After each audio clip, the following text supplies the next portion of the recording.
So if you watched my how to make stubs video in the beginning of the year, right when the game came out, you probably remember a section of that video where I was talking about smart investments. Today, I'm going to be going over one of those smart investments that is coming up in the very near future in Diamond Dynasty. And I'm just going to be breaking down, what this collection is all about, how you can prepare for it, how you can invest for it in this video. So let's get into it. So if we go to the Legends and Flashbacks selection of the Collections tab, and we go to Jolt, you'll see that if you collect 15 now, I have all 30, of course, but if you select 15, you're getting this voucher that can be redeemed in the Legends and Flashbacks collection on April 25th. So, this confirms that our first Legends and Flashbacks collection is coming out on April 25th, like I just said. Now, what is a Legends and Flashbacks collection? Let me explain. So obviously with live series, if you complete the collections like I have, you get this 99 Carlos Beltran, who's insane. But to get Carlos Beltran, you have to do a collection for each individual team, and then it brings you to divisions and then leagues, and then boom, the MLB. It is kind of the same, but for card series. So for example, this Roki Sasaki is probably going to be one of the requirements, or like a voucher in a sense, for that Legends and Flashbacks collection card. So basically, if we go to like new threads, Anthony Santander will probably be there too. Spring Breakout, Leodalis DeVries, I don't know how to say this guy's name. He'll probably be there. This one's much easier though, because you don't have to buy anyone. But regardless, I don't think every collection is going to have a player reward on it, but they'll have at least a voucher like you saw for the Jolt series. So, we're going to be having collections, and it's going to be more than what it is now. It's going to be much more than what it is now. Like, it's not going to be 12 for the collection on April 25th. It's going to be more than 12 for the Contributor series. So each series is going to have a voucher or a player item, like second half heroes. It's going to be more than 5. Like, let's say it's 10.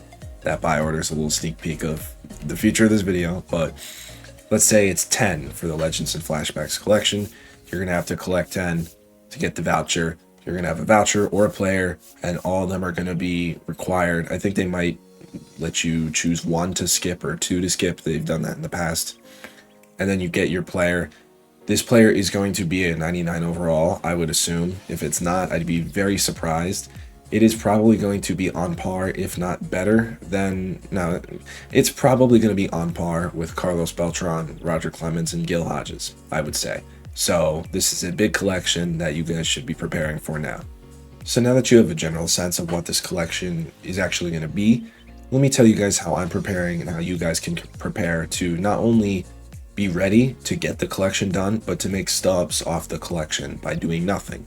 So I'm going to go over some vocabulary that I created and I've used in previous videos, and I'm going to explain it for these 20th anniversary cards. So in the beginning of the game, we had a pre-order pack, a digital deluxe pack, where you could choose one of these 5 85s, the David Wright, Ted Williams, Vlad Sr., Joe Mauer, and Clayton Kershaw.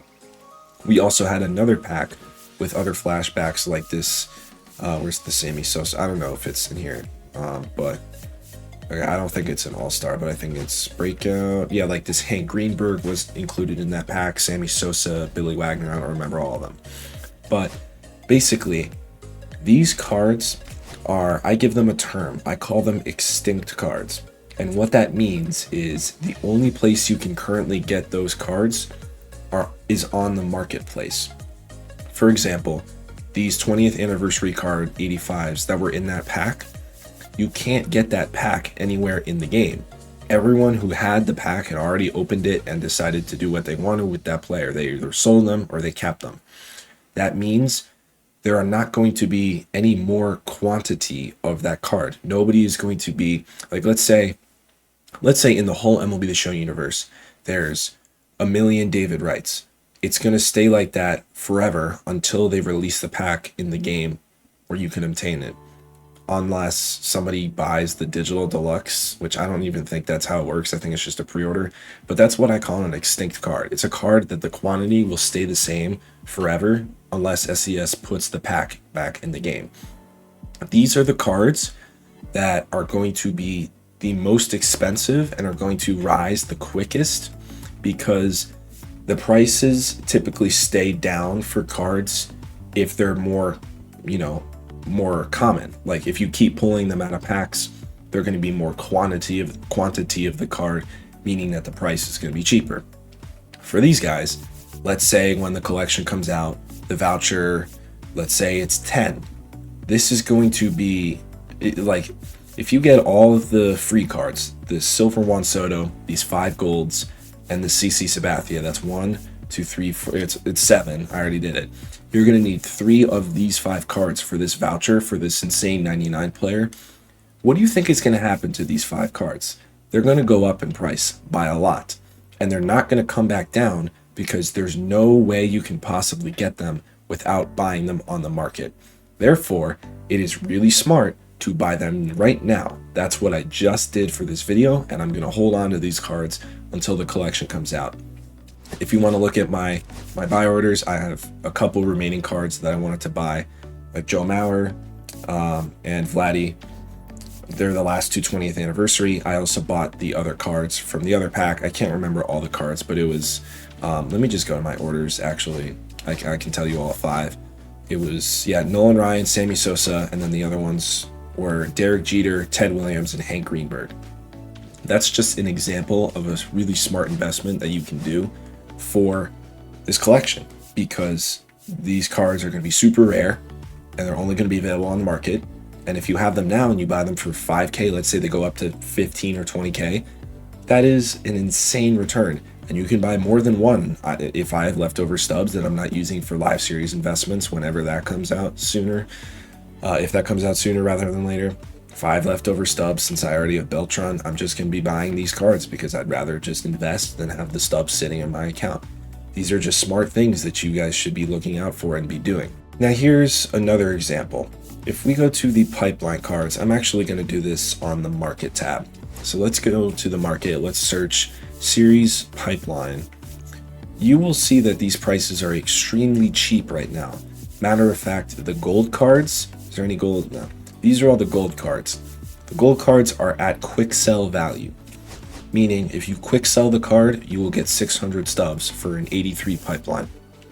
That literally means you have 0 risk. You have no risk because these cards are not live series cards, meaning their overalls will never change.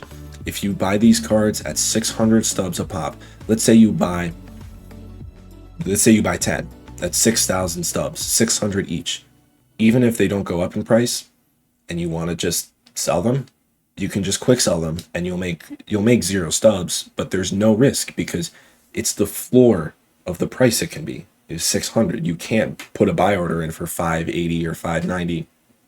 If you're going to go in here and buy these cards for 600, you have no risk in this investment. And for example, if the Roki Sasaki from the collection is a part of the collection, which I'm assuming he will, or maybe if it's not Roki Sasaki, it'll be the collection reward right below it. Regardless, you're going to need these gold cards for that collection come April 25th. And if you've bought in a couple of these guys at 600 and they go up in price to about a couple thousand, you're going to be making so many stubs with no risk because they're at quick sell value. Let me sort of explain a little more about the no risk. So let me go to live series. Let me pull up a live series card that's in the gold. Let me go max overall 80 something. Let's look at this Jacob deGrom. So the quick sell value for live series golds that are 84 overall is 1,500. If you buy him with a buy order, you're going to be buying him for 1806 if you want to cut by 1 stub, which I do when I ever buy cards. With that purchase, you're going to be risking 306 stubs because it's the amount that you're buying for minus the quick sell value. So if you buy Jacob deGrom for 1,800 and he goes down to an 83, his quick sell value will go down from 1,200 to 900 and you'll lose stubs. Now, if someone's at quick sell value and they can't go up and down, there's no risk because they can't go down, the value can't decrease, and it can only go up. So there's literally no reason not to buy those pipeline cards. Lastly, if we go into the first inning XP path, these bosses are, crashing in value. This happens every single inning program, those who played back in the day when we had inning programs. Regardless, these are also going to be extinct cards that I mentioned earlier, because you're not going to be able to get these cards anywhere in the game besides the market. Every single inning program, I sell these cards as soon as I get them, and then I buy them back the last day of the program, or maybe 2 days before, because it tends to actually increase the last day because people know that they're going to go up in price. But regardless, this is another example of an investment you can do where, like, let's say these guys drop to 10K in the next 10 days, you buy each of them for 10K. That's 30K in total. They go up because they're only on the market and you can't unlock them in the game anymore. And then boom, you make stubs. Or you could just collect them and get the XP for the next program, which is what I do. But you could also buy multiple instead of just one and hold on to them, and they'll go up in price because they're going to be a part of these collections. So yeah, that's going to be it for this video. If you guys are new here, follow me on all my social medias, Instagram, Twitter, TikTok, but most importantly, make sure to subscribe right here on YouTube. So yeah, see you guys in the next one. Peace.